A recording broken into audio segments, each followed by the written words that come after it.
This is Cruise Radio. I cruise a lot, and I always sail with travel insurance. You should too. Get a free quote today at tripinsurance.com. Here we go. Broadcasting from the tripinsurance.com studios in Jacksonville, Florida. This is Cruise Radio. Hey, how's it going? My name is Doug Parker. Thank you so much for checking out this episode of Cruise Radio. Very happy to have you here, my friend. A review of Royal Caribbean's Liberty of the Seas this week, and a cruise that was taken over the fall up to the Canada, New England area. And staff writer Richard Sims is on deck with Cruise News. Hey, Richard. Hey, Doug. We have a lot to get to today. It looks like Carnival Cruise Line may have to pay out $300,000 as a result of a lawsuit. There is so much about this story that fascinates me. So back in January of 2024, Diana Sanders was a passenger aboard the Carnival Radiance. And according to the lawsuit she brought against the Carnival Corporation, which is the parent company of Carnival, she was served approximately 14 tequila shots over an 8-hour period. As one might expect, she got drunk, passed out, sustained some pretty severe injuries. She sued Carnival, saying that their bartenders were negligent in not cutting her off. A jury eventually found that Carnival was in fact negligent and that they should pay her $300,000, which, by the way, is $50,000 more than she'd actually been seeking. Carnival says they're going to file an appeal, of course. So this morning, in preparation for news, I've been reading a lot about this case. And here are some of the basic things that sort of I find myself pondering, let's just say.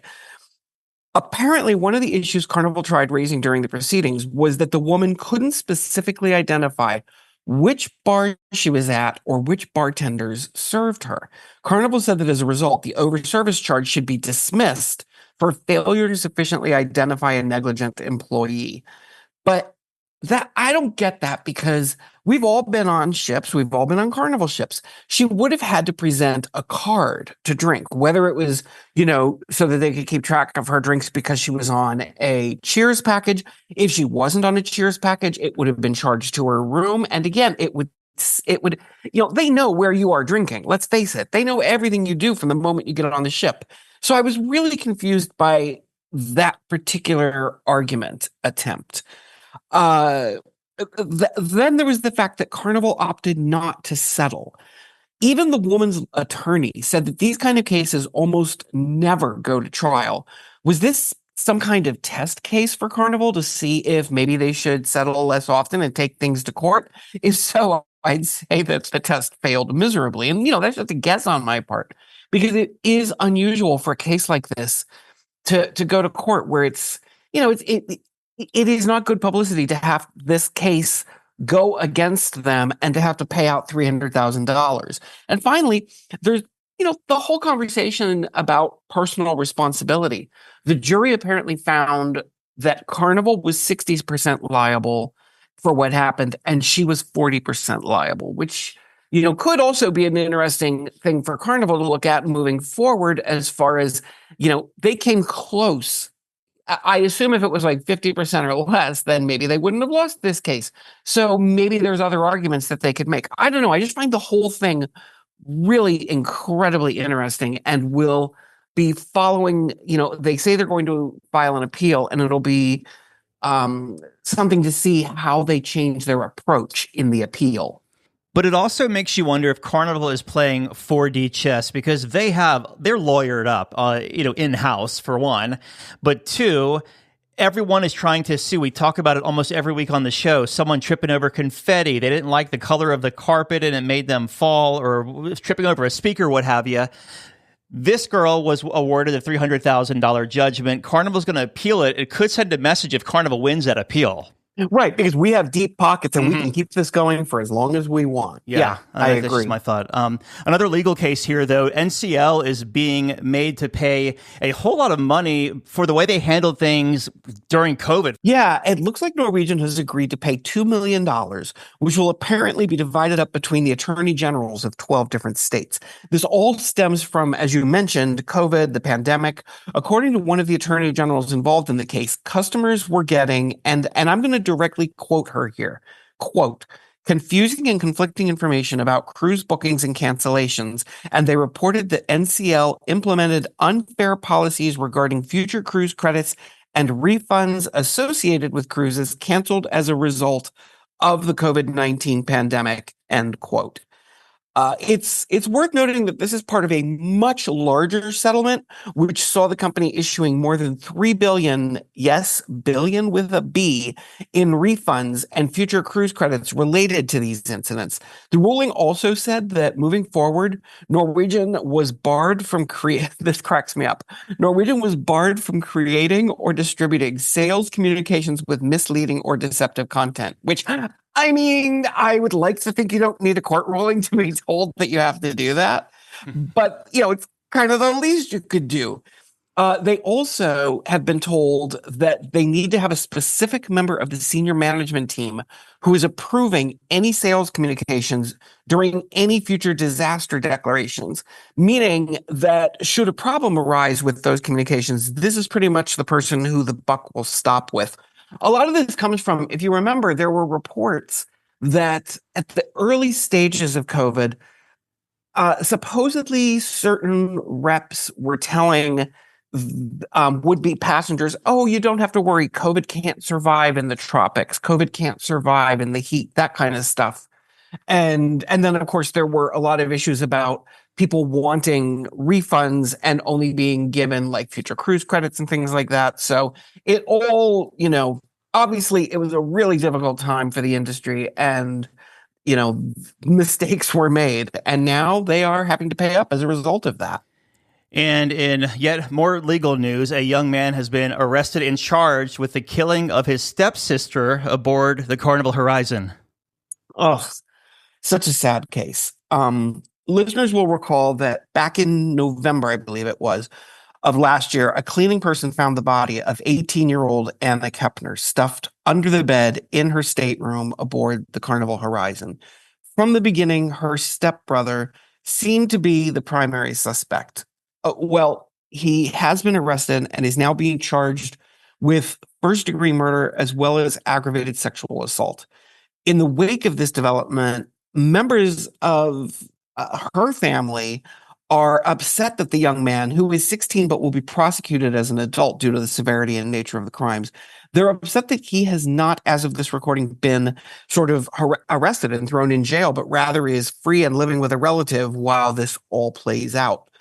Anna's father says that her stepbrother has never apologized, has shown no remorse, and seems to be claiming, and maybe this will be, who knows, maybe this will be the defense he takes into the courtroom, but he seems to be claiming that he doesn't remember the incident or how it happened.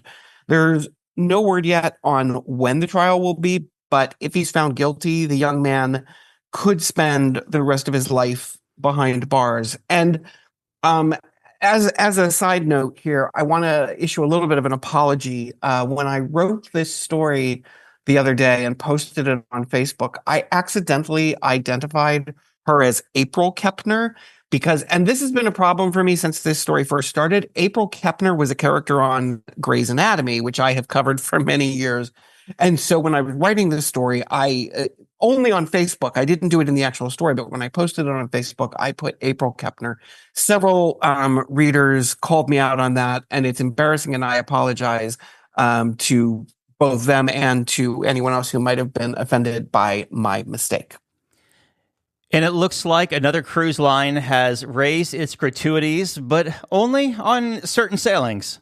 Well, at least so far. And I think that's a very important thing to say here. Right now, it looks as if MSC Cruises will be boosting the hotel service charge, which is what they call their daily gratuities.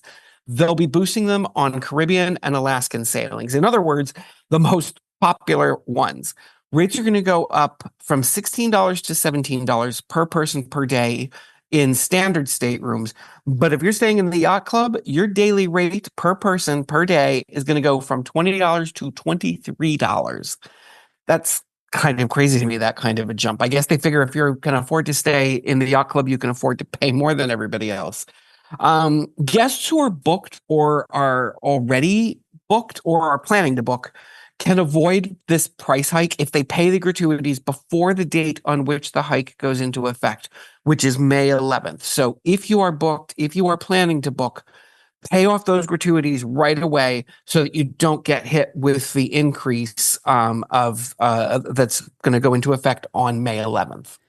I mean, these new rates, they were pretty, I guess you could say, low to begin with, right? Compared to industry standard? Like $16 a day? Now, I mean, $23 that's like pushing the high end. Mm-hmm. You know, I know Margaritaville at Sea has, I believe they have the highest right now, which are either 23, 25, something around there.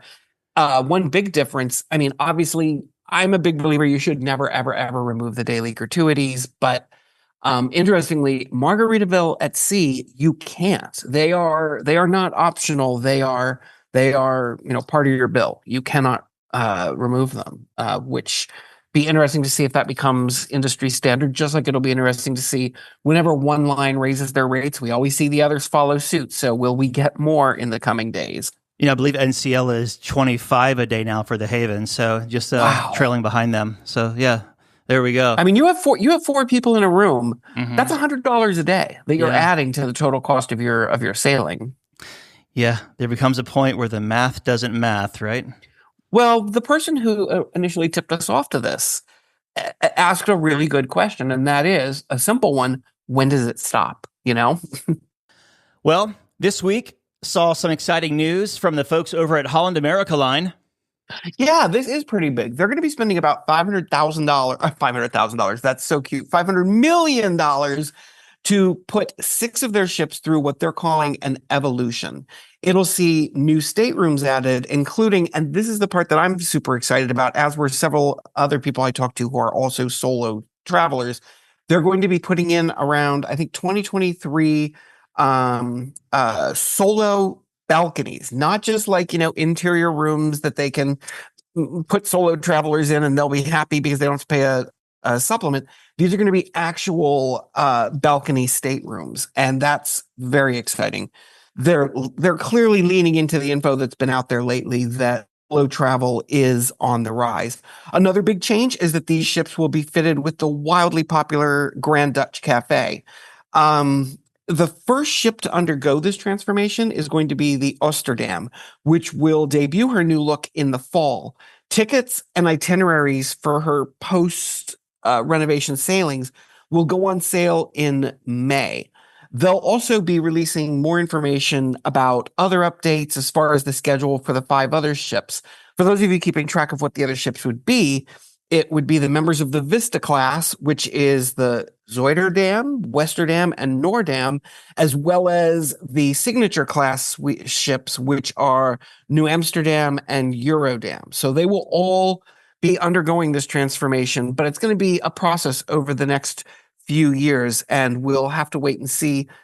I guess we'll have a better idea of how they'll all look and what total features will be added once Amsterdam goes through the process and we get a look at her this fall. Yeah, and with those 30 solo staterooms they're adding, someone asked at the press conference yesterday in Miami if they're going to do anything inclusive like NCL has with their like solo lounge or solo meetup area. And they said, we do have solo events in all of our cruises, but basically, no, we're not going to do that much. Basically, no. just a cabin for you to have a solo cabin with a balcony. So, hey, and speaking on behalf of solo cruisers, I want to talk directly to you, Holland America. Thank you for this because, it's just nice to see more and more of this. What will be interesting is pricing, because Norwegian a year or so ago rolled out a bunch of their solo studios are great, but they're all located in that studio area, and they are all interior cabins. Over the last year or two, they've introduced a variety of staterooms that aren't in that special area that are throughout the ship. But I've looked at pricing on them, and I think I found one that was like $8 cheaper than it would be to pay the supplement and sail in a regular stateroom. So pricing on these is really going to be important to solo travelers as to whether or not it proves to be a good deal. Yeah, the only thing she mentioned yesterday was it being dynamic pricing. So like every other cabin or airline seat out there, it just varies with the supply and demand. And that's, kind of problematic when you think about it, because if there's only, say there's 30 staterooms on the ship, there's going to be demand for those 30 solo staterooms, which means they can pretty much charge a premium for them. So, but I am not judging. I am happy about this twist, and we will see how it plays out. And a ship which recently ran into a bit of bad luck is being retired from service. Yeah, that's bad luck, definitely. So what happened was, you may remember we reported on this last week that the Fiji Princess, which is a small, it's more really kind of like ferry size than it is cruise ship size, because it only had like 30 passengers on board, but it was anchored, and it wound up, a squall came and blew it onto a reef. All of the passengers had to be evacuated. They were safely evacuated, thankfully. They also had to get the fuel off the ship so that it wouldn't leak and cause like an environmental disaster. This all happened, like I said, on the Fiji Princess, which is a part of the Blue Lagoon Cruises fleet. Looks like they did an assessment, and it's just not going to be possible to save the ship. So instead, it will be retired. It seems like a case of good timing, if there can be such a thing in a case like this, because they have a new ship that is sort of joining the fleet at the same time. So hopefully they will be able to, move passengers who were booked on the Fiji Princess onto this new ship. But yeah, the thing that was most interesting about this for a lot of people, and that you saw in a lot of headlines, was that this took place near the island where Castaway, the Tom Hanks movie, was filmed. And apparently it also is very near where Survivor filmed its currently airing season. So very popular spot for TV and movies, I guess. And lastly, a sad update on a recent man overboard. Yeah, this was on the Norwegian Viva. It was a little unclear at first whether this was someone who had actually fallen off Norwegian Viva, or if it was another ship and Viva was responding, as ships in the area always do. But it turns out it was definitely a crew member from the Norwegian Viva who went overboard. The ship was in the vicinity of Costa Maya. The Mexican version of the Coast Guard was informed, and they helped with the search.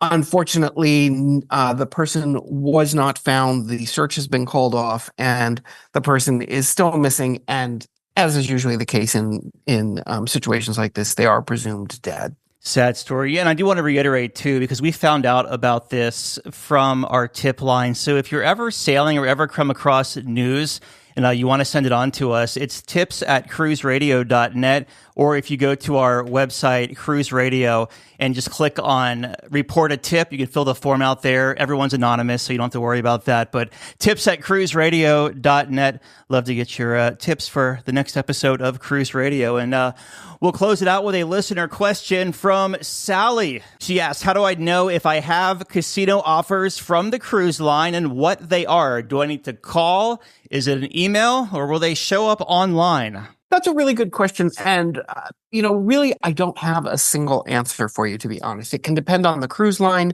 It can depend. There are a lot of different factors. It never hurts to call. For example, Norwegian has a department called Casinos at Sea, and you can call them. And even if you don't have an offer, they may be able to say, oh, well, because we have record that you have gambled with us in the past, we can get you like a 10% discount. Sometimes it seems really random, because when I was on one of my recent sailings at the end of my trip, I believe it was on breakaway, I had been talking to the casino host all week, just randomly. Like, he would be wandering around the casino and I would talk to him.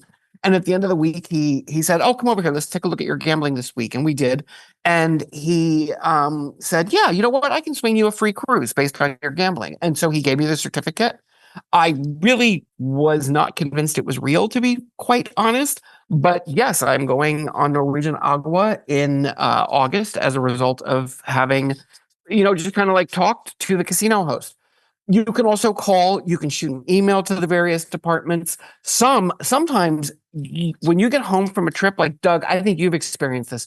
When we were on Virgin Voyages, I suspect that when we got home from Virgin, you got emails from them saying, hey, we've got some offers for you, just because, they do keep track of our spending. They do keep track of how much time you're spending in the casino. It's not necessarily, obviously, if you spend a lot of money, you're going to get all the free cruises you can possibly want.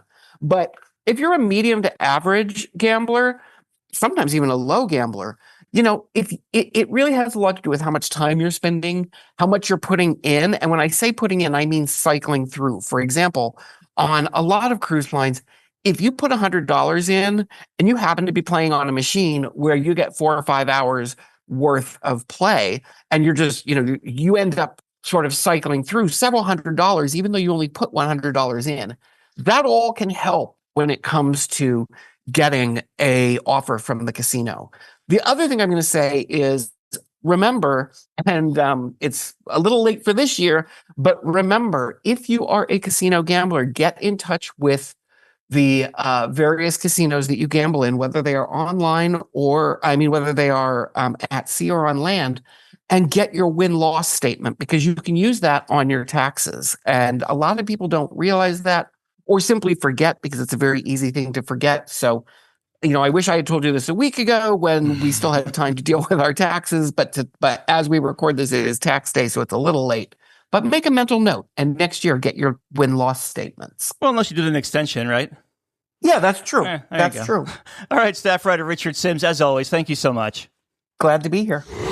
You're listening to Cruise Radio, America's trusted voice of the cruise industry. A big question we get at Cruise Radio is, how do I know if I need trip insurance? Simple answer. If you're getting on a plane, taking a road trip, or getting on a cruise ship, you need to have travel insurance. Hey, it's Doug Parker from my friends at tripinsurance.com. Not only does tripinsurance.com protect your vacation investment, but it also gives you peace of mind in case anything were to go wrong on your trip. How do they do it? They offer 3 different types of trip insurance policies. Good, better, and best. One policy for every vacation budget. But it doesn't just stop there. They're up to 40% lower when you shop around on other comparison sites. Plus, tripinsurance.com offers 24-hour customer support before, during, and after your trip, online claims assistance, and travel alerts to let you know what's going on at your destination. But find out for yourself. Check out tripinsurance.com. Have a tip or a lead on a news story? Let us know. Email tips@cruiseradio.net. Rob and his wife just returned from a 9-night cruise on Royal Caribbean's Liberty of the Seas. It was a Canada-New England voyage, and he joins us on the line to talk about it. Hey, Rob. Hey, Doug. How are you? Always a pleasure. Yeah, man. Welcome back, my friend. Excited to hear about this sailing. You're over in L.A., and you had to fly clear across the country to board this ship in Bayonne. But before we get to the ship, as we always do, we'll take a step back here. Give me some pre-cruise thoughts. What made you want to take this 9-nighter out of Bayonne?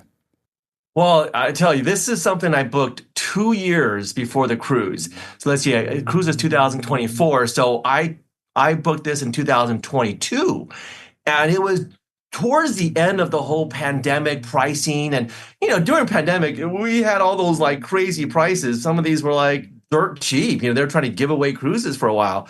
And I said, gosh, I saw this deal. And believe it or not, for 9 nights, it was like $700 and something for a balcony. It was a guaranteed balcony room. Nice. And I saw that. I was like, yes, absolutely. I'm going to book it. Man, that's a heck of a deal. Now, did you track the pricing as you got closer to sailing? Like, did it notch back up as the months went by? Oh, it did. Over $1,000 easily. Wow. And the guaranteed balcony pricing, I had gone to like $1,200, $1,300. I mean, I was just like thinking, gosh, I just got a great deal. I was talking to some people on the cruise too, and they were just like, are you sure? I was like, yeah. So no, I don't think we'll see those prices again, but it was amazing. So you're out in LA and you had to make your way over to the East Coast. Did you do any pre-cruise time before Liberty? Yeah, I did. So my birthday is the 9th, October 9th, and then the sailing was October 10th.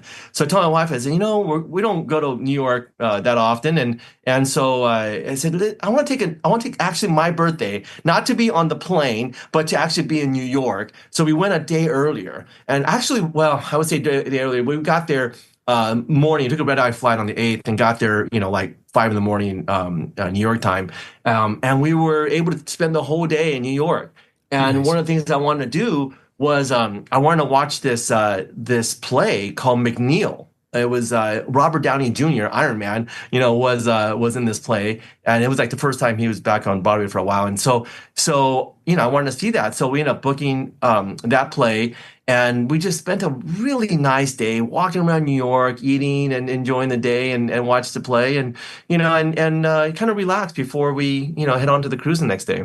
So can you sleep on a plane ride like that? Because I would be just exhausted landing in New York at 5 a.m. We did about 2 hours, maybe. Okay. We had, energy drinks and everything going on. So. Well, you make your way down there to Cape Liberty, Bayonne, New Jersey, to board Liberty of the Seas. How was the embarkation process for you over there? And how long did it take you from the curb to the ship? Oh, this was great. So, we stayed at the Hilton, Midtown Hilton, which is pretty far from Bayonne, New Jersey, and so we already had kind of planned it out that the Uber would take almost an hour to get through traffic. So we said, fine, no rush, right? We don't want to be all frantic going on the ship. So we kind of said, okay, let's, have a nice morning, wake up, and then leave when we're ready. And so we ended up leaving around like 11 a.m. and we got there around 12. Mm-hmm. From the time he dropped us off, we checked in our bags to the porter. It took us 9 minutes to walk in, check in, and be on the ship. I'm usually trying to fight and be the first one on the ship, but I have to say, not stressing about being in line or whatever, it was really nice to kind of go a little later. Now, this was your third time sailing on Liberty of the Seas. So what was it like coming home for the third time? Yeah, it's interesting. 2015 was the first time, and that was I was right before it had gone into dry dock. And then I have to say in 2015, that ship was due. 2016, right when it came out of dry dock, I was on there again. I was the first one on the tidal wave, right when it came out. And it was a beautiful, it looked like a new ship, and I had all the slides and everything. I think it was one of the first ones to have the slides installed. And so we thought, oh, that's great, and everything. And of course, 10 years later, now you walk on there and it seemed dated. So you go to your stateroom. What kind of stateroom did you book for this 9-night cruise, and how was it through your voyage? So we got the guaranteed stateroom, right? A guaranteed balcony. So we couldn't choose our balcony, and they ended up choosing one for us. And actually, it was pretty nice. It was 9th floor. I'm sorry, I don't have the room number, but it was nice. No obstructed view or anything.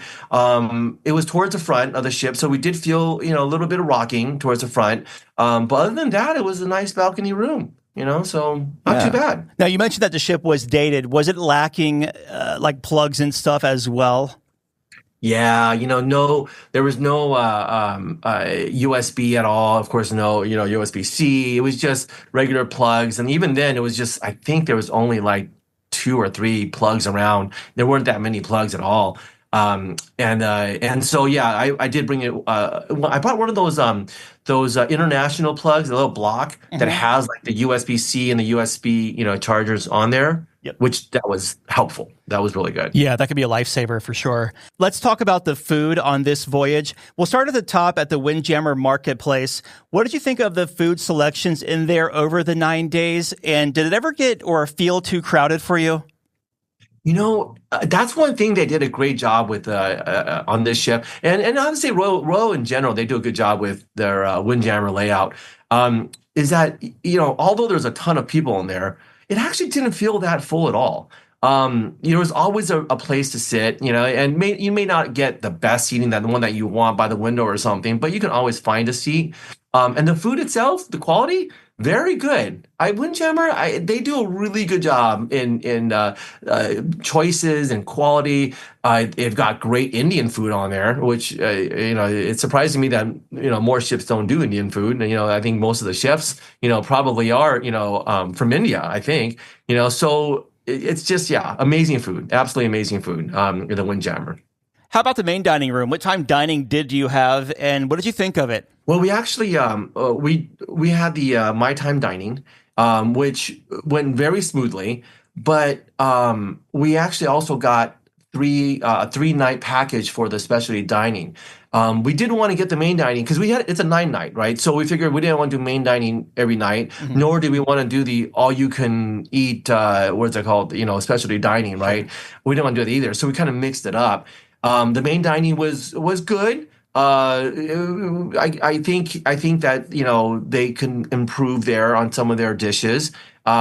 But yeah, I mean, overall it was good. I think the service was good, and also it was really easy to get our special. I mean, our anytime dining done as well too. So I want to ask you, when you said you think that they can improve on some of their dishes, now that's a common trend or theme with Royal Caribbean when we talk about the dining in the main dining room. It's always hit or miss for people. People either really like it or they're like, it could be improved. I'm curious, like what makes you say that? okay, like for example, the Mexican night. Oh man, that carnita or carne asada, that steak was like leather. And you see it's in there. I mean, look at it. It's actually like a medium rare, and you think, oh, it looks great. And you start chewing on it. You go, man, this thing you can't even finish it. You know, the meat's so tough. A lot of the food it just kind of seems bland. The desserts they look good, but then when you taste it, you go, it's just okay, you know? So nothing kind of wowed you as far as, man, this was like an amazing dish or anything, you know? Gotcha. They all look great, by the way. And pictures are fabulous. But the taste comes, it's just not all there. Gotcha. Fair enough. Now, you said you dined in 3 specialty restaurants. So which ones did you do? So give us the restaurant and give us like your highlight of that meal and then move to the next one. Okay, by the way, I would say we actually also did the chef's table, which is the fourth one I'll bring up at the end. Yeah. But we started with chops, and chops, you know, chops is consistent. That's one thing about chops, you know, your fillets and everything. The fillet was a little bit, you know, more on the rare side than we liked. What they fixed it and whatnot, you know. And some of the people actually had their complaints as well. One person actually, you know, by the way, I just gotta say, if you don't like it, if it doesn't come out right, you don't have to get all upset with the waiters and all that. You know, there's a person that just, you know, lost it, in which I kind of feel like you don't have to do that, you know. Yeah, sure. It didn't come out, just get it right. But I thought it was pretty good. I mean, I think Chops is very consistent, you know. And then we did Giovanni's Table, and Giovanni's Table was amazing, like hands down. Oh, I mean, I've done. What's the one? Jamie's, right? Yeah. On the other ships, and I've done the one on Carnival and things. And wow, I've never done Giovanni's Table, and that was amazing. It was so good that we did it again for our third night. Nice. Wow, yeah. I mean, there's some of the dishes there I still kind of just dream about. So absolutely amazing. So let me ask you this: what is the difference then between Giovanni's Table and Jamie's? You know, I have to say very similar. So I remember the original Giovanni's was maybe more family style or something. I can't remember clearly, but this one was, we thought it was very equivalent to the style of Jamie's, but maybe a little bit more of a upscale feeling. Whereas Jamie's kind of very casual, you know. So Giovanni's Table, I don't know, maybe just a little bit more upscale, but the food wise and the menus seem very, very similar. Just different choices and things like that. And I want to say the pasta was fresh. I think that was fresh. That made a big difference. Yeah. Yeah, I remember doing it on, I think it was like Allure of the Seas when it first rolled out. And it was family style, like a bunch of like this, you know, filled your table full of food. Yeah. So it's not like that any longer. It's individual entrees. Individual entrees, exactly. Gotcha. Right. Okay. And they're huge. I mean, oh my gosh, there's plenty of food. Yeah, for sure. So then you had a 3-night package, but you did what, 1 at Chops and 2 at Giovanni's then? Yes, and then we did the chef's table. So, yeah. And how was the chef's table, and where do they host that? Oh man, you're hitting a nerve on this one, man. I'll tell you, it was really not worth the money. It was $100 a person. Okay, after gratuities and everything, so $200 for the both of us. And we thought, you know, it's my birthday, right? So I'm going to splurge and enjoy this, right? And the location, first of all, was okay. So in the main dining room, there's kind of like this area where it's between the second and the third, you know, dining room or whatever. I mean, you know what I'm saying? There's a double decker, so it's kind of in between on the stairway, going up to the next level, and so it's right there in this kind of there's a round table. There's only 4 of us. And from number one, the noise level, because, you know, you're in the main dining room. So the noise level is super noisy. And you're not really able to like just have a nice quiet moment to enjoy this. He's trying to explain the wines. He's trying to explain the food. You know, the chef comes out. He's explaining that. You can't hear him because it's so noisy in there. So you're paying for $100, but you're sitting in this area that, with everyone else, and then the quality of the food.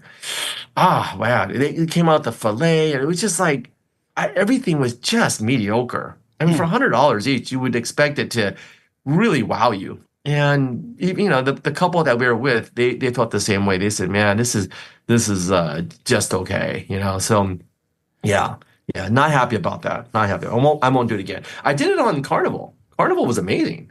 Is it like the Carnival one, though, as far as the chef does the presentation and there's like different courses and different wines throughout the entire meal?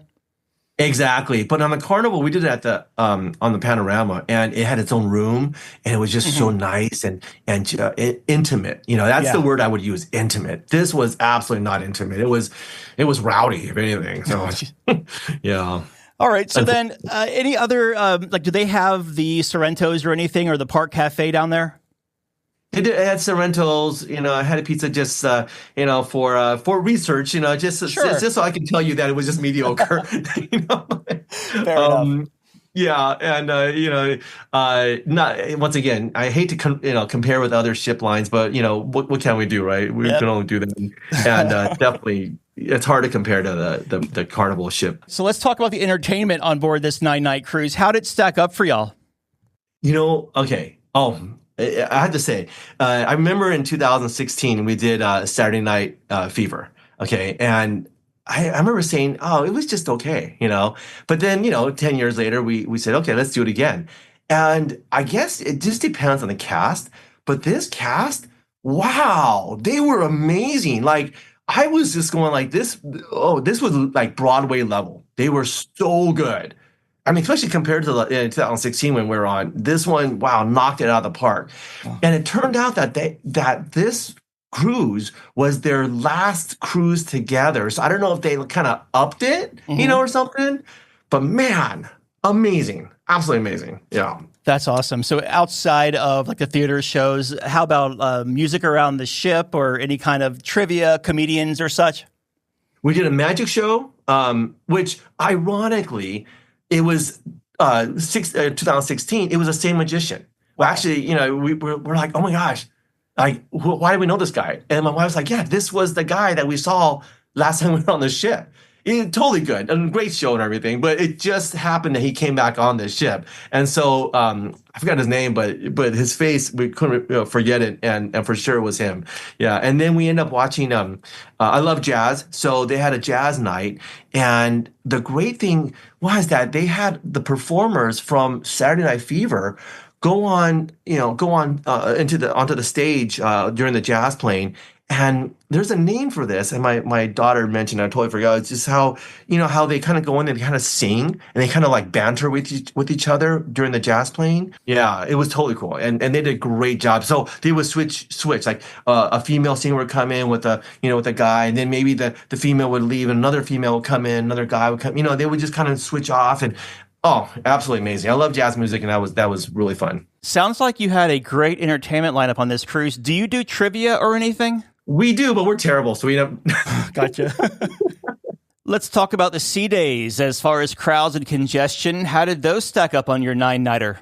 Oh, okay. So this was interesting. So, going up to New England / Canada, the crowd's a little bit older, okay? And so by the pools, and it was colder too. Yeah, I'm just gonna say that too. Going up to the northeast, but by the pools and the slides and the basketball and the rock climbing and all of that, there was no more than 10 people ever. Even the cruise director kind of mentioned that there was this time where he's like, okay, so today who went on the water slides? And it was like crickets. Who went on the pool deck? It was crickets. Who sat around and did nothing and watched people? And it was like, yeah. There you go. So a laid back sea day for everyone. Yes, it was. Yeah. So yeah, like the promenade was completely full. So you couldn't find a seat there. Yeah. Gotcha. But go to the pool deck. There was plenty of seats there. So do you have any, this being your third time, do you have any like secret spots that you go to kind of escape the people when you sail on Liberty? So this time, of course, being different because the promenade was so booked. I usually like to just hang at the promenade, and be near Sorrento's or something. That's a real nice place where there's food and whatever, right? But you couldn't really this time. So I kind of roamed around and I actually found a place on the pool deck where there was, there's like oh my gosh, what's the name with it's for the adult area. But yeah, that was really nice, around that area as well. And just to kind of chill and read a book, or not in my case, it was, something online, read something, on the phone, or, listen to the music or something. Yeah, there was definitely different places this time, just because I think, of the age group that was on. So, what was the smoke situation like in and around the casino? Oh my gosh, yeah. We joked about it. We're like, because on the promenade deck there's a spiral staircase that goes down to the casino, and we joked about how that was like a chimney of smoke that was just coming out. And so yeah, anytime you walk by, boy, you can smell it. You don't have to even be in the casino, and that the casino's rocking, with people smoking downstairs. So unfortunately, yeah, hopefully they can resolve that during the dry dock, but it's pretty bad. All right, well, let's talk about your ports of call here. So what we'll do is give us your first port of call, then we'll get a highlight from you, then we can move to the next one.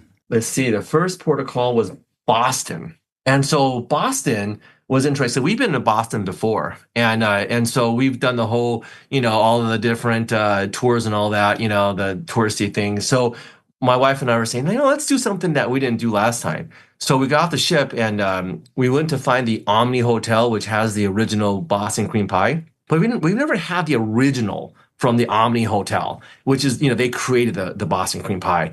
And so we found it, and we went to eat the Boston cream pie.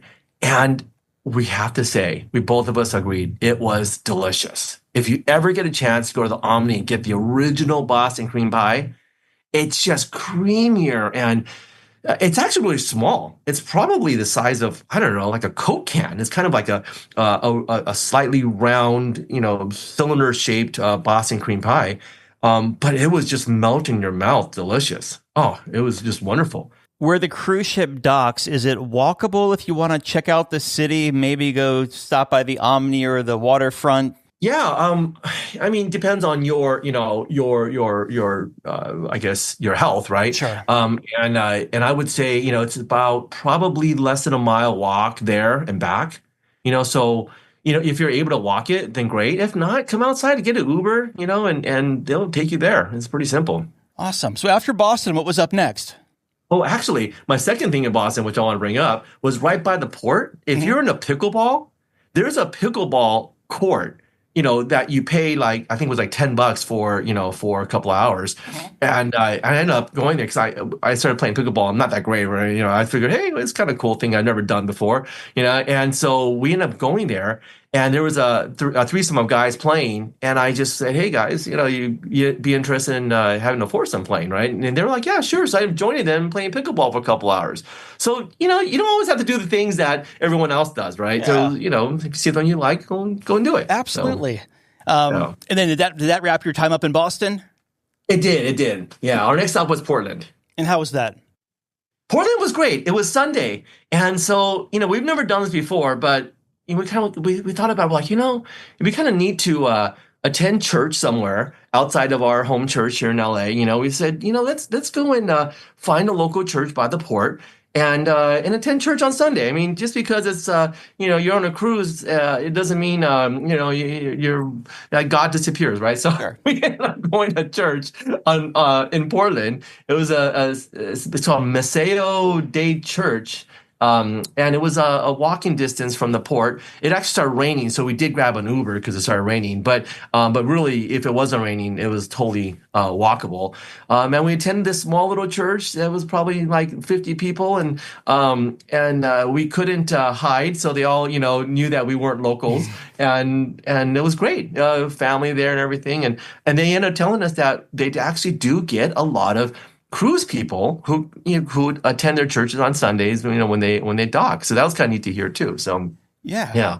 And of course, then on the way back, we had to grab a lobster roll at one of the local places, which was kind of neat. Absolutely. Yeah. Then after Portland, what was up next? Did I miss something? I feel like I missed something. Oh, Sydney. I miss Sydney. Oh, that's right. That's right. Went to Sydney first. Yeah.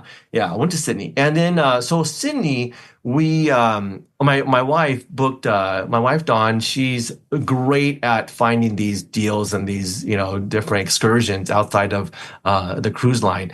And she went to this place called Get Your Guide, I think, Yep, it's a great getyourguide.com. website. Yeah.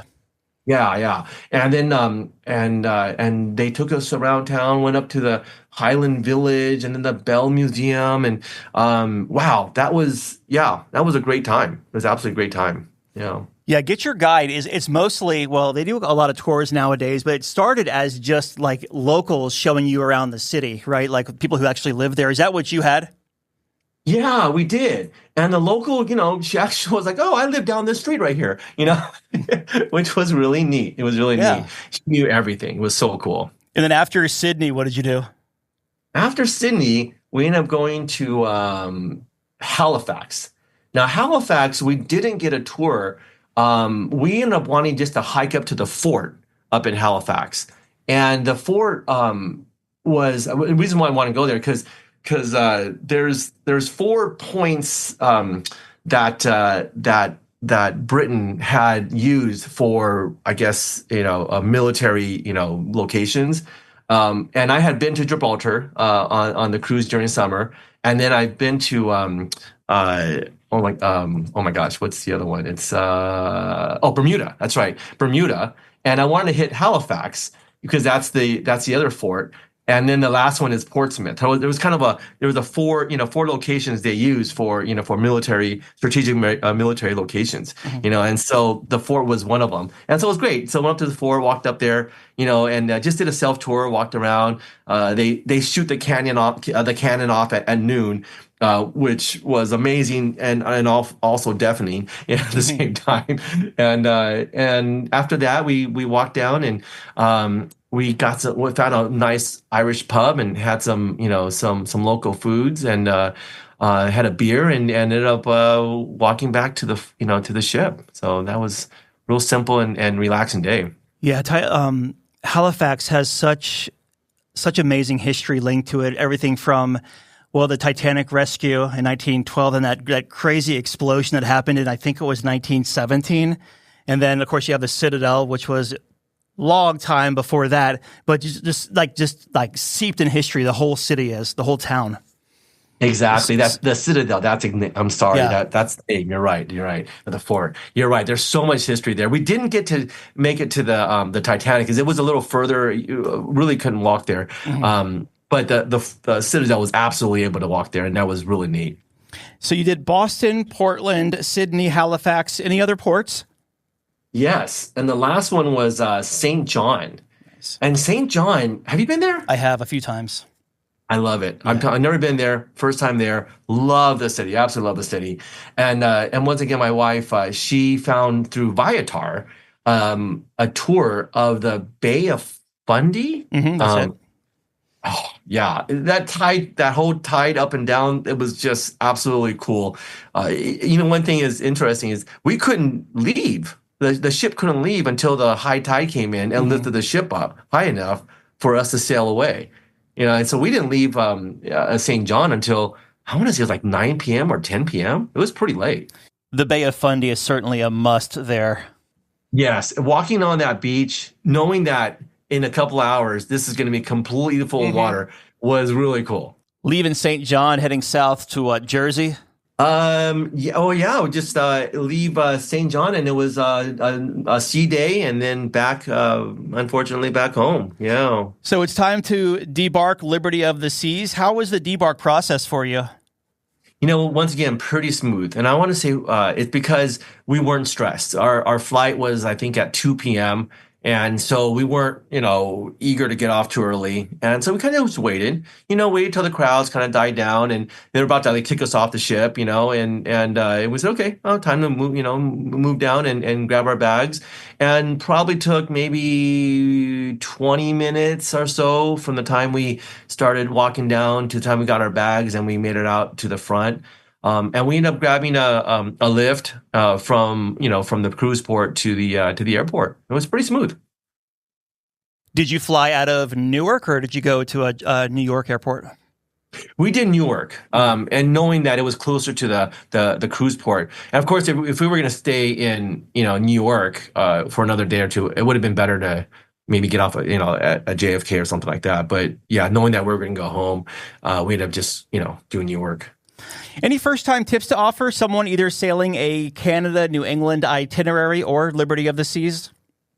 Yeah, well, there's, I guess, two different questions, right? One is the Liberty of the Seas is that don't be afraid. Just because it's an older ship, like unless you're totally into the party scene, trust me when I say, this itinerary is not the party scene itinerary, so, don't expect that and just, don't worry about it, right? You go on Liberty Sea, you're going to have a great time. Yes, it's missing some of the newer, bells and whistles, but still, it's a nice ship. At one time, it was the largest ship in the world, and so it's still a very nice ship.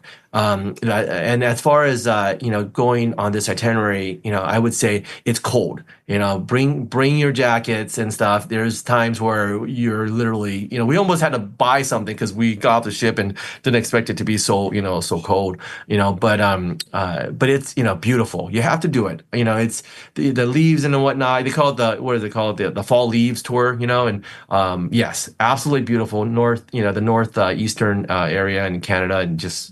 I would highly, highly do it. What do they call it? The leaf peepers, right? Exactly. Yes. Looking back on this 9 nights, what was the biggest highlight for you? Gosh, I was thinking about that, and there's so many highlights. It's a 9-day full of, things. But I have to say, going back to that jazz performance, I talk about that a lot just because it was so fun to watch. It was one of those, situations that you're watching going, wow, this is cool. It's something different that I haven't seen on a roller ship before. Maybe someone else has, I haven't, and I really sat there and enjoyed that night. It was really fun. Do you feel the value was there for the price you paid? In this case, absolutely. Being it was only $700 something dollars, so absolutely, yes. In closing here, your final thoughts of Liberty of the Seas. Liberty Seas, it's a ship that is underrated. Nowadays, with all these giant, new ships out there with Royal, even with Carnival, it kind of gets lost in the shuffle. Don't forget it. Don't shy away from it. Give it a shot. Just expect that, you don't have the bells and whistles, but you can still enjoy it. It's got the new Wi-Fi on there, so it's super fast, So if you want to, log on and use your Wi-Fi and watch movies and whatnot, you can still do that. But, don't be afraid of it. Enjoy it. It's a great ship. It really is.